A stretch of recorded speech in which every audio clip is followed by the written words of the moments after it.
नमस्कार, मैं हूँ मनविंदर। आप सभी राष्ट्रवादियों का एमबीएन नेटवर्क में एक बार फिर से बहुत-बहुत स्वागत है। और आज बात होगी पार्टियाँ खुद टूट रही हैं, लेकिन ठीकरा कहाँ फोड़ा जा रहा है, आप सब जानते हैं। और मानसून सेशन में नज़ारा बड़ा दिलचस्प होने वाला है, क्योंकि राजनीतिक पार्टियों में ज़बरदस्त टूट-फूट, बिखराव देखने को मिल रहा है। चाहे शिवसेना हो, टीएमसी हो, आम आदमी पार्टी हो। 15 जून को उद्धव ठाकरे के 9 में से 6 सांसद टूट गए थे। अब वो एकनाथ शिंदे की तरफ आ चुके हैं। और देखिए, सबसे दिलचस्प ये है कि अब शिवसेना के 14 विधायक भी टूट रहे हैं। टीएमसी का हश्र सबके सामने है। बड़ी अजीबो-गरीब स्थितियाँ बन रही हैं। ऐसे में मोदी और शाह का अगला प्लान क्या है, इसे समझते हैं।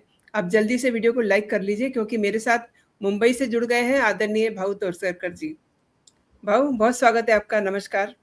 नमस्कार। भाऊ, मराठवाड़ा की राजनीति में भूचाल आया हुआ है। बाला साहब ठाकरे के बाद आज पार्टी की जो हालत देख रहे हैं, उद्धव ठाकरे के 9 में से 6 सांसद एकनाथ शिंदे के साथ आ चुके हैं। और देखिए, उद्धव ठाकरे शिवसेना के 14 विधायक भी टूट रहे हैं। कैसे देखते हैं भाऊ? देखो, आपका एक्सीडेंट होता है, कोई ट्रक पलटी हो जाता है, तो उसमें से सामान गिरता है, उसको भूचाल नहीं बोलते। आप अगर ढंग से गाड़ी नहीं चला रहे हो, एक्सीडेंट हो रहा है। 4 साल पहले आपकी पार्टी टूट गई और पार्टी का नाम और निशान तक चला गया। उसके बाद भी आप बोलोगे कि नहीं, मुझे चाहिए, वैसे ही चलाऊंगा, तो एक्सीडेंट होते रहेंगे। ये इसको मैं एक्सीडेंट मानता हूँ। देखो, पार्टी चलाते हो, आप घर चलाते हो, या आप सोसाइटी चलाते हो, आप एक संस्था चलाते हो, तो वो संगठन होता है। वो संगठन में सबको साथ लेकर चलना पड़ता है। अगर नहीं चलोगे तो आपको पता नहीं चलेगा आपका कौन। अब देखो, बिल्लियों को, कुत्तों को बच्चे होते और 10-15 दिन में उनकी आंखें खोली तो इधर उधर जाते हुए, फिर 6 महीने के बाद उस बिल्ली के साथ, उस कुतिया के साथ बच्चे नहीं दिखाई देते ना। क्यों नहीं दिखाई देते? वो उस तरफ से ध्यान देते नहीं। तो अगर आपके एमएलए, आपके एमपी है, आपके पार्षद है, तो आपको उनका ध्यान रखना पड़ेगा, एक फैमिली जैसा रहना पड़ेगा। ये जो पालिव जो होते, पालतू जानवर होते, उनके जो बच्चे बच्चे, उसका कुछ फैमिली नहीं होती ना। जहाँ रहते वहाँ रहते, नहीं तो भाग जाते। जगह कोई अच्छा चांस मिले, अपॉर्चुनिटी मिले, निकल जाएंगे, अवसर मिले तो ये निकल गए। आप मुझे बोलो कि आपने 2019 में उद्धव ठाकरे ने दगा दिया था बीजेपी को, और उस वक्त आपके हाथ में सत्ता थी और देवेंद्र के हाथ में सत्ता नहीं थी। 2.5 साल देवेंद्र फडणवीस अपोजिशन में बैठे थे, लेकिन उनका एक भी एमएलए नहीं टूटा। 105 एमएलए थे, 105 में से एक भी नहीं टूटा। उल्टे आपके हाथ में सत्ता थी, आप मुख्यमंत्री थे, फिर भी आपकी पार्टी टूटी। कैसे टूटी भाई?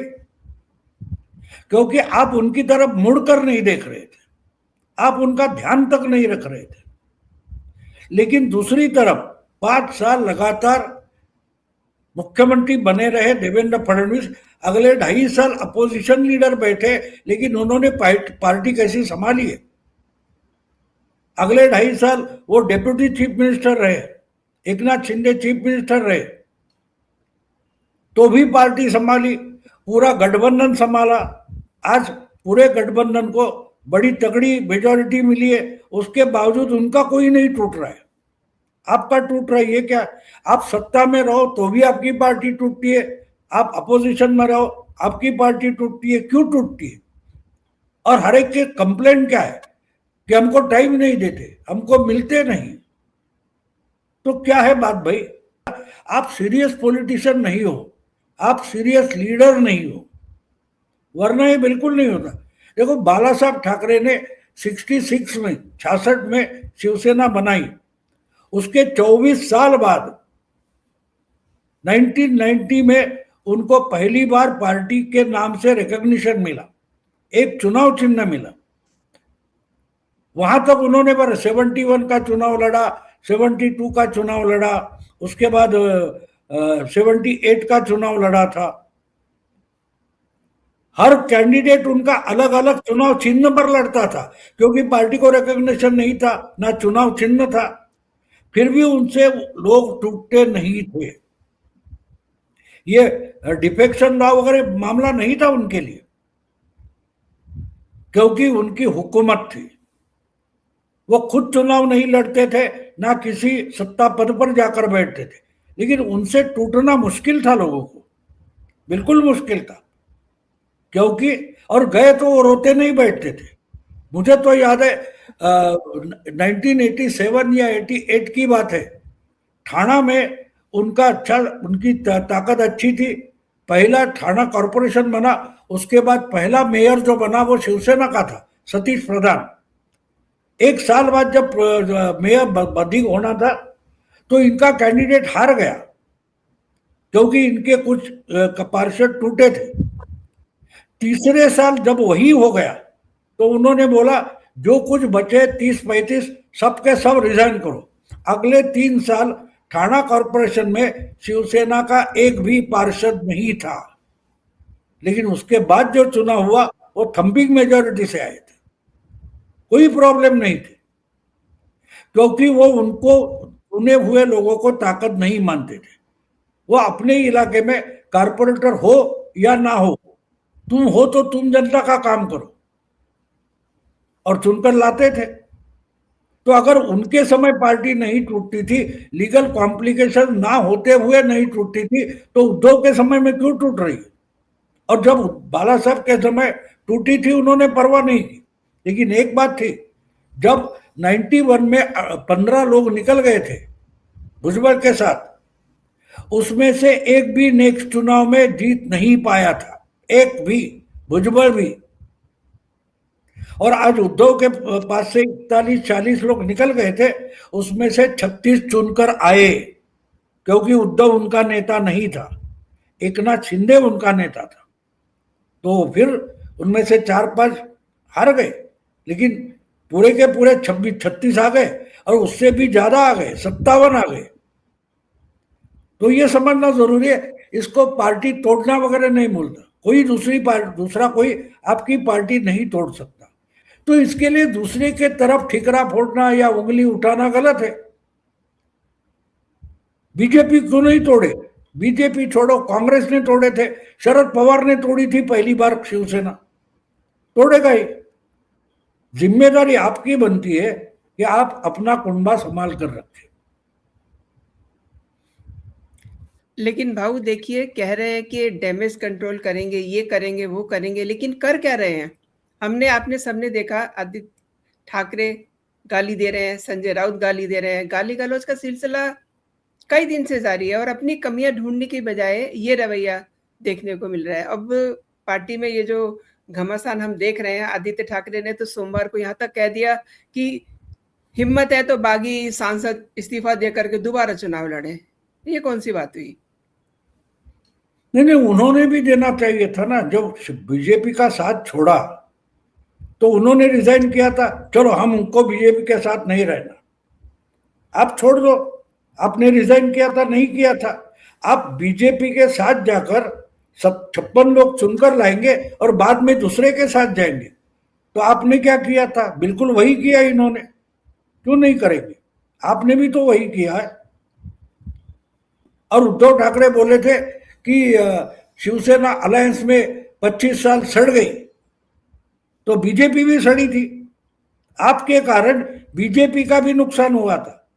2009 में जब इतना बड़ा धमाका हुआ था मुंबई में, अजमल कसाब का टोला आया था और 200 लोग मारे गए थे, उसके बावजूद सिर्फ 6 महीने में लोकसभा का चुनाव हो गया। मुंबई की 6 और ठाणे की 4 में से 3 सीटें बीजेपी और शिवसेना अलायंस हार गई। क्यों हारने का कारण ये था, ये तो पूरे के पूरे जीतने चाहिए थे, लेकिन हार गए, क्योंकि राज ठाकरे शिवसेना से अलग हुआ था। और राज ठाकरे ने ये सारी सीटें लड़ाई थी, उसने जो इनके वोट काटे थे उसका गलत परिणाम बीजेपी को भी भुगतना पड़ा था। तो आप जब बोलते कि हम सड़े, तो आपके कारण बीजेपी नहीं सड़ी, आपका भाई से झगड़ा था, लेकिन कीमत तो बीजेपी को भी चुकानी पड़ी है। तो ये बोल ऐसा क्या है, बौखला गए हैं, उनको समझ में नहीं आ रहा है कि क्या हो रहा है क्या नहीं, और इनको पॉलिटिक्स में इंटरेस्ट है ही नहीं, इससे कमाई होती है उसमें इंटरेस्ट है, उनको एसेट चाहिए, लायबिलिटी नहीं चाहिए। लोग जो है वो चुनकर आए और हमारे पीछे खड़े हो जाए। आपने उनके लिए क्या किया? अभी अभी जनवरी में जो कॉरपोरेशन के चुनाव हुए, 29 कॉरपोरेशन है महाराष्ट्र में, उसके चुनाव हो गए थे। ये मुंबई के बाहर कहीं नहीं गए, एक दिन के लिए नासिक गए थे, एक दिन के लिए पुणे, एक दिन के लिए ठाणा गए। क्या किया आपने उनको, उनके लिए? तो बाकी जो है तो अपने अपने लड़े हैं, आपने तो कुछ नहीं किया। संसाधन छोड़ो, आप प्रचार करने तक नहीं गए। अब बोलते यार उस वक्त तो मैं लोकसभा में गया था, इनके लिए मैंने सभा ली थी, वो क्या बोलते मैं नहीं मिला। एक आध बार 2 साल में आप एक आध बार मिल रहे हो, वो कोई रास्ते का वोटर नहीं है, वो आपके पार्टी का एमएलए है या एमपी है, उसको लगातार मिलना पड़ता है, तब जाके संगठन बनता है। अमित शाह ने बोला था कि भाई डरो मत, वोट करने के लिए बाहर निकलो, मैं 15 दिन डेरा डाल के कोलकाता में बैठूंगा, और बैठ गए। आपने क्या किया? आपने क्या किया? ये देखना पड़ता है ना। बकने के लिए कोई भी कुछ भी बक सकता है, वो राहुल गांधी हो या आदित्य ठाकरे हो, कोई बोलेगा। यही आदित्य ठाकरे बोला था जब गुवाहाटी से एकनाथ शिंदे और उनका सब जो एमएलए ग्रुप था वापस आ गया, वो बोला हवाई अड्डे से लेकर विधान भवन तक, विमानतल, विमानपत्तन जो है वहां से लेकर विधानसभा तक बीच में वर्ली आती है, कैसे जाओगे? क्या किया आपने? धमकियां कोई भी दे सकता है। हाथी चलता है तो कुत्ता भौंकता है, हाथी उसके तरफ मुड़कर भी नहीं देखता। तो रोज संजय राउत तो रोज बोलते रहते हैं, क्या होगा? आज वो 3 बचे हैं और एकनाथ शिंदे 13 पर पहुंच गए। तो क्यों पहुंच गए? देखो, आईने में अपना चेहरा देखो जरा, बस धमकियां देते रहे। अरे पुराने जमाने की, बाला साहब के जमाने की बात अलग थी। देखो भुजबल नागपुर में जब विधानसभा का अधिवेशन चल रहा था, वहां उन्होंने पार्टी छोड़ी थी। 3.5 महीने उसके बाद भुजबल की मुंबई आने की हिम्मत तक नहीं थी, हिम्मत तक नहीं थी। और आज एकनाथ शिंदे 6 एमपी तोड़ते हैं, और आपके सामने इनकी पार्टी का जो ऑफिस है उद्धव ठाकरे की, उसकी बगल में यशवंतराव चौहान प्रतिष्ठान है, उसी इमारत में 6 एमपी लेकर एकनाथ शिंदे आए थे। आधा किलोमीटर भी डिस्टेंस नहीं है। तो जब आप बाला साहब ठाकरे का नाम लेते हो तो उसमें से एक अंश दिखाओ ना। डर इतना चाहिए कि भुजबल 3.5 महीने नहीं आए थे, आप 3.5 घंटे इनको नहीं डरा सकते, और हवा में बातें करते हो।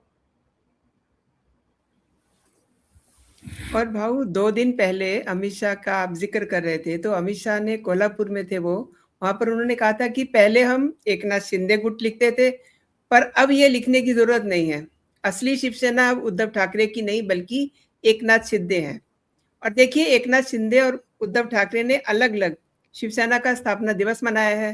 तो उद्धव ठाकरे ने क्या कहा है कि असली शिवसेना हम है। रस्सी जल गई, बल कब जाएगा? बल नहीं जाता है कभी। एक बात होती है, ये आप क्या मानते हो इस पर दुनिया नहीं ना। आप बोलोगे मातोश्री ही चांद है, क्या दुनिया मानेगी? हम नहीं मानते, तुम मत मानो, क्या बात है, किसने रोका है आपको? आप बोलो मैं मंगल ग्रह पर रहता हूं, बोलो, बोलने में क्या बात जाता है, कोई कीमत चुकानी नहीं पड़ती। और आपको याद दिला दूं, 1 मई 2022 का दिन था, देवेंद्र फडणवीस अपोजिशन लीडर थे, उद्धव ठाकरे मुख्यमंत्री थे, और उस वक्त मुंबई में 1 मई जो होता है वो महाराष्ट्र दिन बोला जाता है, क्योंकि 1960 में 1 मई को महाराष्ट्र की स्थापना हुई।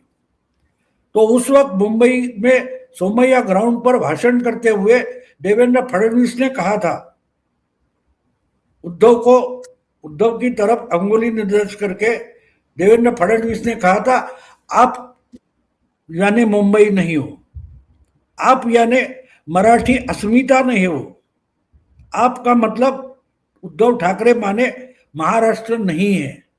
लेकिन उसका ही एक मायने ये था कि आप शिवसेना भी नहीं हो, बोले नहीं, लेकिन मायना वही था।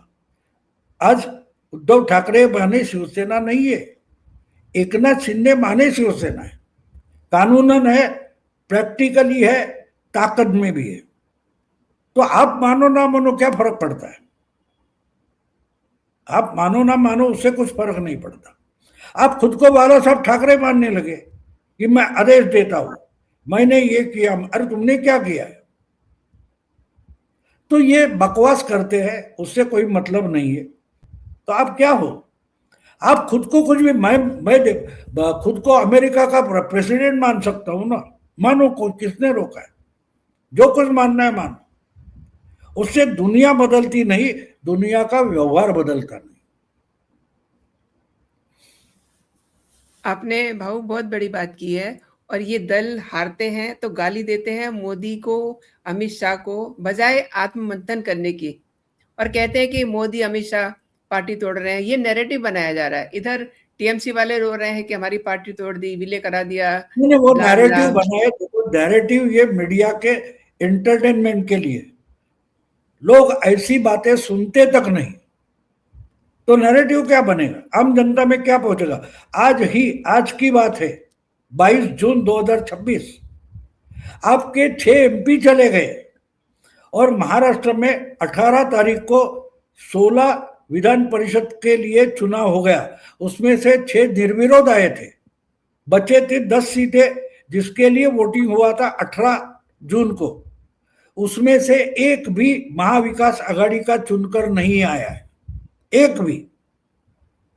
16 के 16 और एक उपचुनाव था, 17 के 17 महाविकास आघाड़ी के आगे, महायुति के आगे, अलायंस के आगे, एनडीए के आगे। ये पूरे कांग्रेस, शरद पवार गुट और उद्धव ठाकरे मिलकर एक विधान परिषद का सीट नहीं जीत पाए।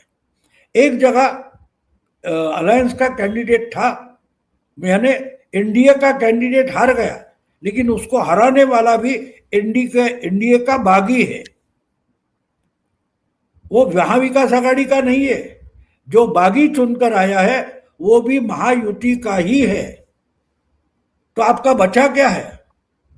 लोग क्या कह रहे सुनो, ममता हारी है, तेजस्वी हारा है, बहुत जल्दी हम देखेंगे अखिलेश हारेगा। देश का वोटर आहिस्ते आहिस्ता, ये सब पारिवारिक पार्टियां है जिनको क्षेत्रीय पार्टी माना जाता है, वो क्षेत्रीय पार्टियां नहीं है, वो पारिवारिक पार्टियां है। देश का वोटर इनको खालसा कर रहा है, खत्म कर रहा है। अगर ये समझे तो बच जाएंगे, सर्वाइवल हो जाएगा, वरना खत्म हो जाएंगे। लेकिन बाबू एक चीज मैं ये समझना चाहती हूँ, ये जो टूट रहे हैं, जो बिखर रहे हैं, किसी के अंदर आपको कुछ एनर्जी दिखाई देती है, कोई उम्मीद दिखाई देती है कि जो दोबारा खड़े होंगे? बिकॉज इस समय पूरा विपक्ष जो है बिल्कुल धड़ाम पड़ा है। दूर दूर तक नजर दौड़ाइए, मुश्किल से एक आध जगह पे कहीं कुछ आपको दिखाई दे जाए, वरना किसी में दम दिखाई दे रहा है क्या? देखो, मेहनत करनी पड़ती है। अब ये यूपीएससी वगैरह परीक्षा होती है तो 4-4 बार लोग ट्राई करते हैं ना, लेकिन उसके लिए मेहनत करते हैं।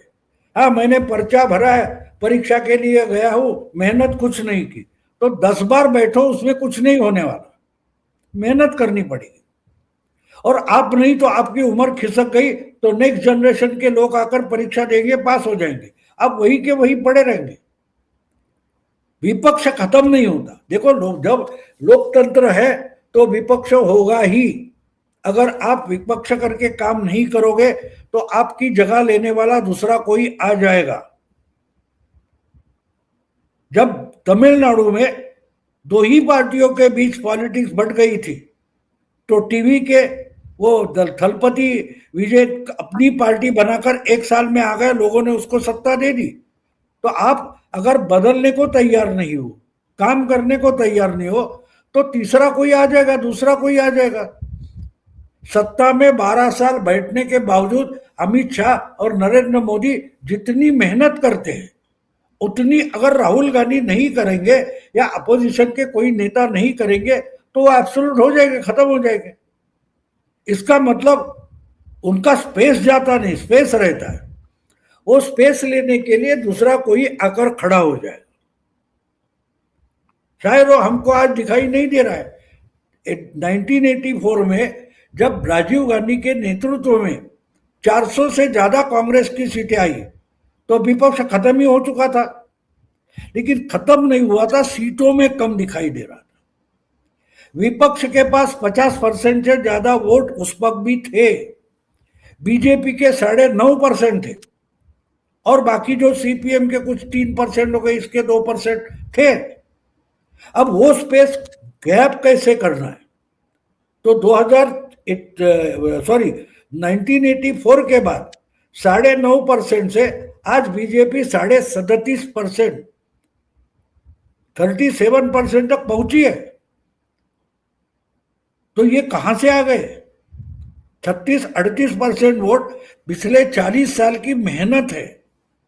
जो स्पेस था उन्होंने लिया। आहिस्ता आहिस्ता कांग्रेस का स्पेस घटता गया, बीजेपी का स्पेस बढ़ता गया। तो बीजेपी भी कभी 2-3 राज्यों की पार्टी थी, मध्य प्रदेश, गुजरात भी उस वक्त नहीं था, राजस्थान, मध्य प्रदेश, हिमाचल प्रदेश, थोड़ा सा महाराष्ट्र, थोड़ा सा गुजरात, 3 राज्यों की पार्टी थी बीजेपी। आज 18 राज्यों में मुख्यमंत्री है, तो घर बैठे बैठे तो नहीं आए ना, मेहनत की है। एक एक कार्यकर्ता ने मेहनत की है, तो मेहनत का फल होता है। आप बैठे रहोगे, मेरे दादा ने परदादा ने आम के पेड़ लगाए हैं या चिकू के पेड़ लगाए, अरे एक दिन वो पेड़ मर जाएंगे। या तो उसकी मशागत करो या तो नया पेड़ लगाओ। तो आप नहीं लगाओगे तो उसी मिट्टी में दूसरा कोई पेड़ आता है और जो लगाएगा वो खाएगा या उसके बाल बच्चे खाएंगे। और भाऊ, अभी सुनने में आ रहा है कि केशव प्रसाद मौर्य, इनके साथ भी कुछ लोगों की बातचीत चल रही है। और बीजेपी का कितना रोल है? क्योंकि जो ये सिलसिला अब शुरू हुआ है, ऐसा लग रहा है कि पता नहीं कहाँ जाके रुकेगा। और ये 362 लाने की मुझे तो लगता है कि होड़ है। आप इस पूरे सिनेरियो को किस तरीके से उसके लिए तोड़ने की वगैरह जरूरत नहीं है, उसके लिए तोड़ने की जरूरत नहीं है। बहुत सारे लोग डर के मारे भी इनके साथ आ जाएंगे, वो बिल पास हो जाएंगे। इसके लिए तोड़ने की जरूरत नहीं है, क्योंकि तोड़ने के बाद एक लाइबिलिटी आ जाते हैं, बोझ बन जाते हैं। अगर तोड़कर आप लाओगे तो अगली बार उनको टिकट देना पड़ेगा। आज ममता के 20-22 अगर आए तो उनको अलग पार्टी में इसलिए रखा है कि इनको बीजेपी में अगर ले लिया जाता है तो बंगाल का वोटर बीजेपी पर गुस्सा हो जाएगा। लेकिन उनकी संख्या है, वो चाहिए, तो उनको वहां से निकालकर दूसरे किसी कंपार्टमेंट में रखा है। अगले चुनाव में उनको उनको टिकट मिलने की कोई गारंटी नहीं है। लेकिन वो लोगों को भी एक जो सिक्योरिटी चाहिए, क्योंकि बंगाल में जाने की उन लोगों की हिम्मत नहीं है। लोग अंडे मारते हैं, टमाटर मारते हैं, गालियां देते हैं, पत्थर मारते हैं, चोर चोर बोलते हैं। तो उससे उनको सुरक्षा चाहिए कि भाई हम ममता के साथ नहीं है, वो लोग दिखाना चाहते। इनको उनकी संख्या की जरूरत है। ये सीधा सीधा सौदा है, ट्रांजेक्शनल रिलेशन है। तो 360 मिलने के लिए हाँ एक है कि जो स्ट्रेटेजी बीजेपी की है, वो स्ट्रेटेजी ऐसी है कि इस ढंग का एक माहौल बना दो कि चुपचाप लाइन में खड़ा होकर हमारे साथ जो बिल आने वाले उसके लिए वोट करे। लेकिन जिम्मेदारी बीजेपी नहीं लेना चाहती, इतनी सीधी सादी बात है। लेकिन एक बात होती है ना, जो खुद को ज्ञानी समझता है उसको हर चीज में कोई षड्यंत्र ढूंढना जरूरी लगता है। मुझे ऐसा नहीं लगता। उन्होंने जो 13 अप्रैल को जो बिल फेल हो गया था, वो जानबूझकर लाया था, बंगाल के वोटिंग के पहले लाया था, क्योंकि उनको वो पॉलिटिकल इशू बनाना था। उनको भी मालूम था वो पास नहीं होगा, तो कारण बन गया। और अब उसी कारण से डर पैदा हो गया। तो बात सीधी साधी, इसके पीछे कोई बड़ी स्ट्रेटेजी नहीं है। और मैं छोटी सी टिप्पणी चाहूंगी चलते चलते भाऊ, आने वाले मानसून सत्र में मोदी और शाह का प्लान क्या है? क्योंकि बात चल रही है, कई बड़े कानून है, डिलिमिटेशन है और कई बिल आने वाले हैं, कैसे देखते हैं? नहीं, वो लाएंगे, इसीलिए तो उनको सरकार, लोगों ने सरकार क्यों चुना है? देखो, 100 से ज्यादा संविधान की सुधारना होने वाले विधेयक पास हुए, तो कब पहली बार नहीं हो रहा है ना। आप रोक के कितना देर रखोगे? तो उनको तो वो लाना है, जो बदलाव करने हैं समयानुसार बदलाव करना पड़ता है। तो जो जरूरी है वो लाएंगे, वो पास करके लेंगे। अगर सीधी उंगली घी नहीं निकलता तो उंगली टेढ़ी करनी पड़ती है, तो उन्होंने उंगली टेढ़ी की है। और टेढ़ी करने के लिए पहले ममता को बंगाल में हराया है। 1 डेढ़ 2 साल की मेहनत है ममता को हराना, और आप 1 2 दिन की मेहनत नहीं करना चाहते और बीजेपी को और मोदी को हराने को निकले हो। इतनी आसान बात नहीं होती, राजनीति इतनी आसान बात नहीं होती। 84 में उन्होंने तय किया कि हम कांग्रेस को विकल्प बनेंगे। 40 साल निकल गए, 30 साल निकल गए।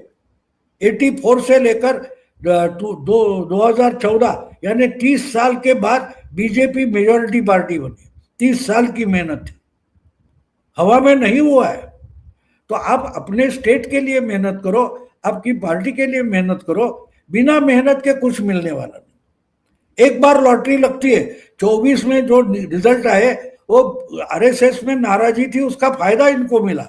वो लॉटरी लगी थी, लेकिन वो लॉटरी है, वो डांस बार और शराब के बार में जाकर उड़ा दी, और अब रोते बैठे। सही इसके कहा बाद आपने अभी भाऊ। मोदी खत्म बोल रहे थे, कहाँ है? आप खत्म होने को आए। क्यों? क्योंकि आपको जो अवसर मिला था उसका आपने गुड़गोबर कर दिया, और आप रो रहे कि विपक्ष चलेगा टिकेगा कि नहीं, उसका भविष्य क्या है? भाऊ आपने बहुत सही कहा, क्योंकि लोकसभा में अब शिंदे के सांसदों की संख्या 7 से बढ़ के 13 हो गई है। और सोमवार को बागी गुट के नेता ऋतुव्रत बनर्जी, उन्होंने टीएमसी की पैरेलल वर्किंग कमेटी का ऐलान कर दिया और विधायक अरूप रॉय को अध्यक्ष चुन लिया। ये भी ममता बनर्जी के लिए बहुत बड़ी चुनौती है। भाऊ आपने मेरे शो के लिए समय निकाला, मेरे लिए समय निकाला और महत्वपूर्ण विषयों पे आपने जानकारी दी। आपका बहुत बहुत धन्यवाद। जय हिंद, जय भारत।